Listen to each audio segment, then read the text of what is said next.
Hello dear student, आज हम discuss करेंगे एसिड बेसिस एंड सॉल्ट इस चैप्टर के फर्दर एनसीईआरटी एग्जाम्पलर सॉल्यूशंस को। तो चलिए डिस्कस करते हैं। Question number 10, sodium hydrogen carbonate when added to the acetic acid it evolves a gas.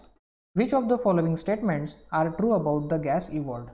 Okay, तो फ्रेंड सोडियम हाइड्रोजन कार्बोनेट यानी कि NaHCO3 ये रिएक्ट हो रहा है एसिडिक एसिड के साथ में यानी कि CH3COOH। तो हमें यहाँ पे पूछा गया है कि ये रिएक्शन होते समय कौन सा गैस यहाँ पे इवॉल्व होता है और उसके बाद में उससे रिलेटेड कुछ स्टेटमेंट भी यहाँ पे दिए गए हैं, उनको भी हमें आइडेंटिफाई करना है। तो चलिए सबसे पहले देखते हैं कि कौन सा गैस यहाँ पे रिलीज होता है, इवॉल्व होता है। तो होता ऐसा है कि this H hydrogen is replace by this sodium, then CH3COONA यानी कि सोडियम एसीटेट फॉर्म हो जाता है और इसी रिएक्शन में कार्बन डाइऑक्साइड और वाटर वेपर भी फॉर्म होती है। तो इस रिएक्शन से हमें पता चला कि जब भी सोडियम हाइड्रोजन कार्बोनेट और एसिटिक एसिड की रिएक्शन होती है तो कार्बन डाइऑक्साइड गैस वहाँ पे फॉर्म होता है। तो गैस तो हम लोगों ने आइडेंटिफाई कर दिया है यहाँ पे, तो चलो डिस्कस करते हैं उसकी प्रॉपर्टीज। स्टेटमेंट नंबर ए में दिखाई दिया है it turns the lime water milky. Yes of course, carbon dioxide gas को टेस्ट करने की, चेक करने की तो टेस्ट है हमारी, तो it is the correct statement. It extinguishes a burning splinter, तो yes, carbon dioxide does not supports the burning, it extinguishes the fire, so this is also correct statement about CO2. It dissolves in a solution of sodium hydroxide, yes, carbon dioxide gas dissolved in the strong bases and sodium hydroxide is strong base, so this is also correct statement. It has a pungent odor यानी कि it have a strong smell, तो carbon dioxide को strong smell तो नहीं होता है, so this will not be the correct answer. So from the given four statement number 1, 2, 3 are the correct statement. So the correct answer will be option number B.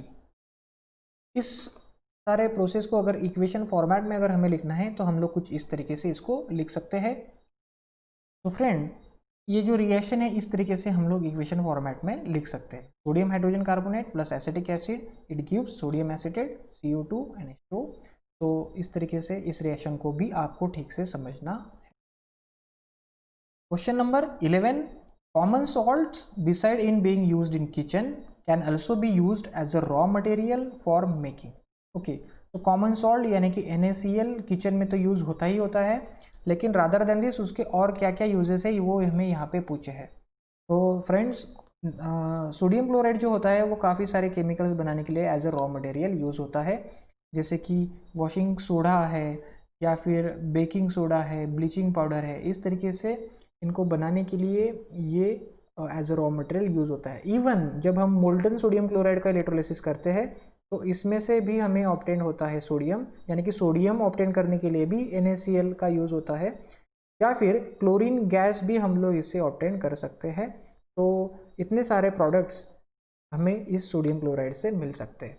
तो slack lime सिर्फ यहाँ पे नहीं मिलता, please note this thing. So from the given four statement option number 1, 2 and 3 are correct, so the correct answer will be 1, 2, 3. okay, option number C will be the correct answer.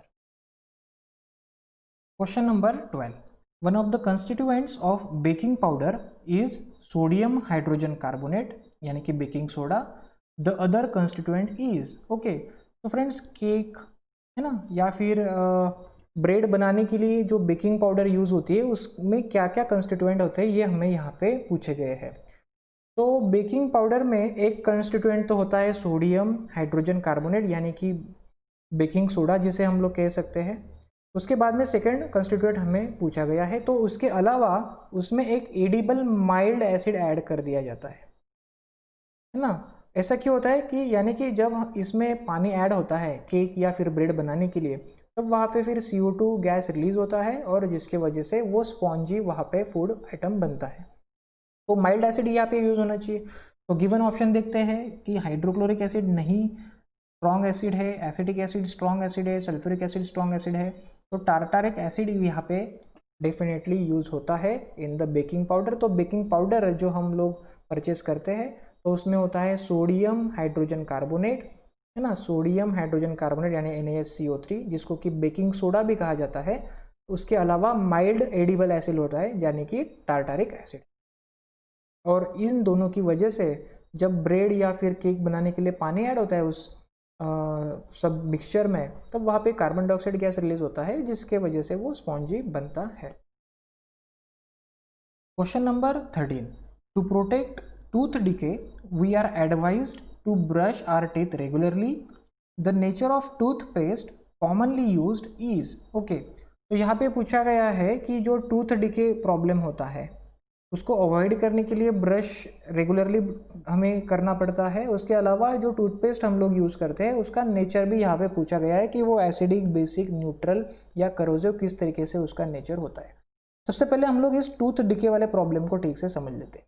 तो होता है ऐसा है, when we eat something sweet, है ना, तो अगर वो माउथ में वैसे ही रहता है, अगर ब्रश प्रॉपरली नहीं होता है, तो हमारे माउथ में जो बैक्टीरिया प्रेजेंट होते हैं वो उसको डिकम्पोज करना शुरू कर देते हैं, और उसके डिकम्पोजिशन प्रोसेस में वो डिफरेंट अमाउंट ऑफ एसिड्स वहाँ पे सीक्रेट करते हैं, यानी कि हमारा जो माउथ हो जाता है एसिडिक हो जाता है, यानी कि पीएच जो होता है हमारा माउथ का वो नियर अबाउट बिलो 5.5 आ जाता है। तो इसी की वजह से क्या होता है, हमारा जो टीथ होता है जो कि बना हुआ है कैल्शियम फॉस्फेट से, which is made up of calcium phosphate, यानी कि एक प्रकार का यह एक बेस है।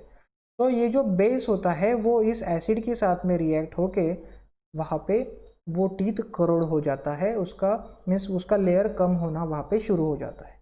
इसी प्रॉब्लम को हम लोग टूथ डिके ऐसा कहते हैं, यानी कि ये जो टूथ डिके प्रॉब्लम होता है वो होता है because of formation of acids in our mouth.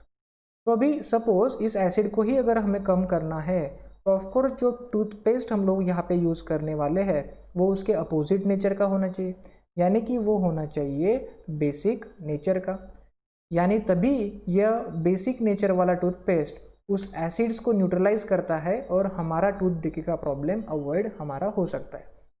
तो ऑफकोर्स टूथपेस्ट का जो नेचर होना चाहिए वो बेसिक होना चाहिए। तो the correct answer will B, it should be of basic nature. Acidic नहीं चलेगा, एसिडिक से तो और फिर टूथ डिके का प्रॉब्लम बढ़ जाएगा। न्यूट्रल भी नहीं चलेगा क्योंकि एसिड को कम करना है, न्यूट्रलाइज करना है, तो न्यूट्रल यूज़ करते तो एसिड वैसे ही रहेगा वहाँ पे। करोसिव अगर यूज़ करते हैं तो और टूथ डिके का प्रॉब्लम वहाँ पे बढ़ सकता है। तो इसी की वजह से जो टूथपेस्ट होना चाहिए it should be of basic nature. So the correct answer will be option number C. Question number 14, which of the following statements is correct about an aqueous solution of an acid and a base। okay, suppose friends there is a test tube और इस test tube में यहाँ पे acid और base का एक aqueous solution यहाँ पे बनाया गया है, और हमें यहाँ पे कुछ स्टेटमेंट दिए गए हैं और हमें उन स्टेटमेंट का करेक्टनेस यहाँ पे चेक करना है।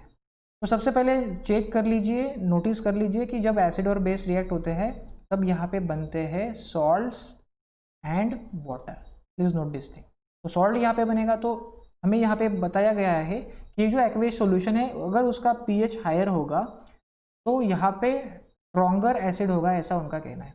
तो देखो फ्रेंड्स कि सबसे पहले हम लोग ये जान लेते हैं कि एसिड और बेस रिएक्ट होने के बाद में, after reacting acid and base, salt and waters are produce, salt plus water.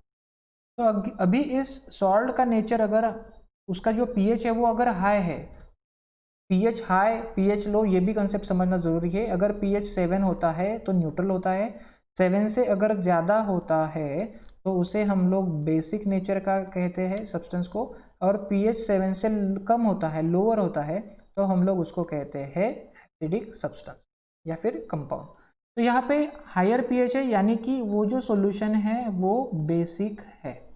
तो रीज़न यहाँ पे दिया गया है कि स्ट्रॉन्गर द एसिड। तो फ्रेंड अगर एसिड अगर स्ट्रॉन्ग होता है तो जो सॉल्ट बनता है वो भी स्ट्रॉन्ग ही बनता है। Please note this thing.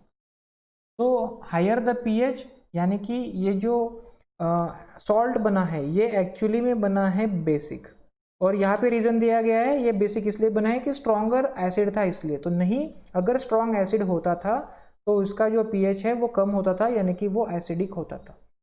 तो ये तो करेक्ट स्टेटमेंट नहीं है। Statement number 2, higher the pH यानी कि सॉल्ट जो है या फिर ये जो एक्वेस सॉल्यूशन है उसका नेचर बेसिक है, यानी कि उसका पीएच हाई है इसी वजह से। तो रीज़न दिया गया है वीकर द एसिड। हाँ, ये रीज़न हो सकता है कि सपोज अगर एसिड वीक है और वो जिस बेस के साथ में रिएक्ट हो रहा है वो स्ट्रॉन्ग है, तो हाँ इस कंडीशन में हम लोग कह सकते हैं कि उस सॉल्यूशन का पीएच ज़्यादा हो सकता है, क्योंकि यहाँ पे वो बेसिक नेचर का है। तो यस, ये स्टेटमेंट पॉसिबल है, यानी कि जब एसिड वीक होगा तब ये जो सॉल्ट बनेगा उसका नेचर बेसिक होगा, यानी कि पीएच हायर होगा। स्टेटमेंट नंबर 3 हम लोग यहाँ पे देखते हैं, लोअर द पीएच। सपोज इस एक्वियस सॉल्यूशन का पीएच लो है, यानी कि अभी ये एसिडिक है, तो रीजन दिया गया है कि उसका बेस स्ट्रॉन्गर होगा। तो नहीं, अगर ये बेस स्ट्रॉन्ग होता था तो ये जो एक्वियस सॉल्यूशन यहाँ पे बन रहा है ये बेसिक नेचर का बनता और उसका पीएच फिर हायर होता। तो ये भी स्टेटमेंट यहाँ पे इनकरेक्ट है। Statement number 4, lower the pH weaker the base, यानी कि इसका जो पीएच है वो अगर लो होता है, यानी कि एसिडिक अगर होता है, देन वीकर द बेस, यानी कि बेस वीक होगा। तो yes, this is the correct statement. इस सॉल्यूशन का पीएच अगर लो है, यानी कि ये एसिडिक है, तो ऑफ कोर्स ये जिस भी एसिड और बेस से बना है उसमें ये जो बेस होगा वो डेफिनेटली वीक ही होगा। इसी की वजह से उस सॉल्ट को एसिडिक नेचर आया हुआ है ना। तो इसी की वजह से ये स्टेटमेंट भी यहाँ पे करेक्ट है। So from the given 4 statement number 2 and 4 are the correct statement. So the correct answer will be option number D. Question number 15. The pH of gastric juices released during digestion is. Okay. तो friend, digestion process में हम लोगों ने देखा था कि जो हमारा स्टमक होता है उस स्टमक में जो फूड आता है उसको, उसमें जो प्रोटीन्स प्रेजेंट होते हैं, है ना, तो उनको डाइजेस्ट करने के लिए वहाँ पे पेप्सिन, यह एंजाइम सीक्रेट होता है, पेप्सिन। लेकिन ये जो पेप्सिन एंजाइम होता है वो तभी काम कर सकता है, एक्ट कर सकता है, जब ये जो फूड होता है वो होना चाहिए एसिडिक। तो इस फूड को एसिड करने के लिए जो गैस्ट्रिक जूस होता है उसमें HCl यानी कि हाइड्रोक्लोरिक एसिड भी सीक्रेट होता है। यानी कि क्या होता है, इस गैस्ट्रिक जूस में जो हाइड्रोक्लोरिक एसिड होता है उसके वजह से फूड एसिडिक बनता है और तभी ये पेप्सिन काम कर सकता है, यानी कि वो प्रोटीन्स को सिंपल सब्सटेंस में कन्वर्ट कर सकता है। तो ये मैकेनिज्म डाइजेशन में होता है। तो यानी कि गैस्ट्रिक जूस में जो सब्सटेंस रिलीज होता है वो होता है हाइड्रोक्लोरिक एसिड। तो हाइड्रोक्लोरिक एसिड यह एसिड है, तो एसिड के बारे में हमें पता है। पीएच स्केल के ऊपर अगर हम लोग देखते हैं तो 7 अगर पीएच होता है वो तो न्यूट्रल होता है, 7 से अगर ज़्यादा पीएच होता है तो वो बेसिक सब्सटेंस होता है, बेसिक नेचर का होता है। अगर पीएच 7 से कम होता है तो उसका जो नेचर होता है वो एसिडिक होता है।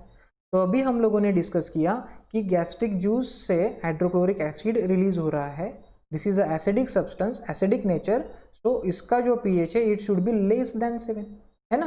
तो ऑप्शंस देखते हैं अभी, the pH of gastric juice less than 7, equal to 7, more than 7, equal to 0। तो आप सभी को पता चल गया कि इसका पीएच जो है गैस्ट्रिक जूस का वो शुड बी लेस देन 7, जिसकी वजह से पेप्सिन एग्जैक्टली काम कर सकता है।